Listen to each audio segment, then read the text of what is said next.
The message I sent was ordinary. Can't wait to see everyone tomorrow.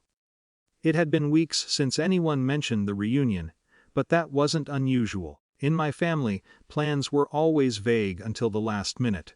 Still, people showed up eventually. That's how it had always worked. My brother replied first. Wait, you didn't know? For a second I thought he meant the location had changed. Or maybe the time.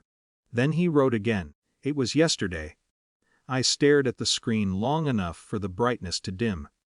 Before I could type anything, my aunt sent photos. Dozens of them.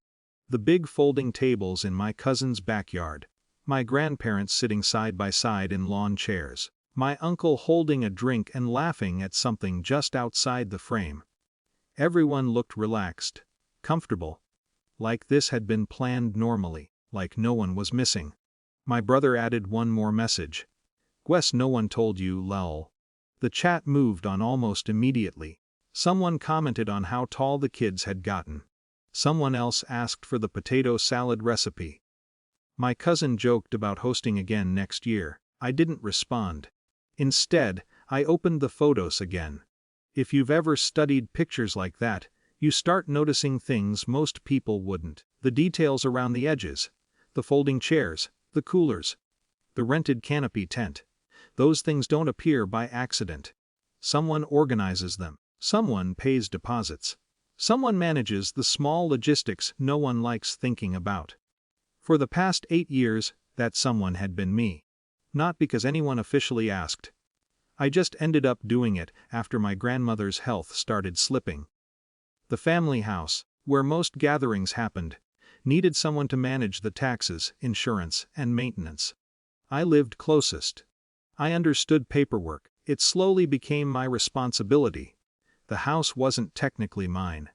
But legally, administratively, almost everything ran through me. It never felt like power. It felt like chores. I sat with that realization longer than I expected that night. Because when I thought back, the reunion wasn't the first time. There had been birthdays I heard about afterward. Holiday dinners where someone said, "Oh, we thought you knew." One Thanksgiving when my brother joked, "You always disappear anyway." I never confronted anyone about it. Partly because I didn't want to make things awkward. Partly because I wasn't sure anyone would take it seriously. So the pattern continued, until the photos. The next morning I didn't text anyone. I opened my laptop. The family house had a shared access system, digital codes for the front gate and storage shed where tables, chairs, and equipment were kept. Over the years, I'd added codes for various relatives so they could help set up events. Most people probably forgot those codes existed. I didn't. I logged into the system and reset them. Not out of anger. The explanation was simple and accurate: security update. Then I emailed the insurance provider. Large private gatherings now required formal notice and temporary coverage extensions. It was a clause we'd technically been ignoring for years. I updated the policy requirements. Then I organized something else. The house calendar. Until that morning, anyone in the family could schedule events informally. After all, I'd always made things work in the background. I changed the calendar permissions. Now bookings required confirmation. From me. Everything I did was legitimate, nothing dramatic. By mid-afternoon my phone started lighting up. At first it was my cousin. "Hey, weird question.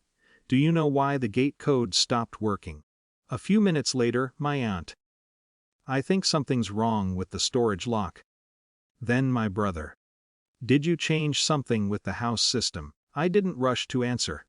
Eventually I replied to the group chat.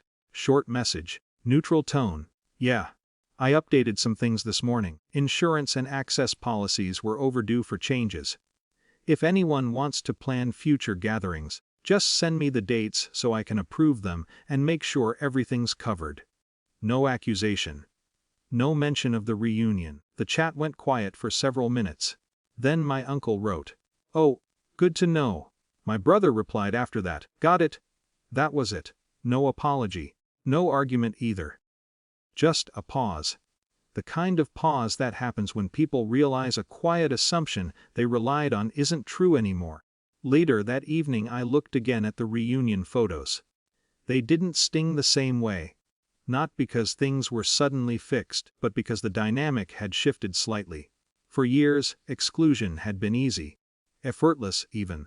Now it required a conversation, and whether anyone admitted it or not, they all understood something they hadn't before. I hadn't made a scene. I hadn't demanded recognition. I'd simply stopped being invisible.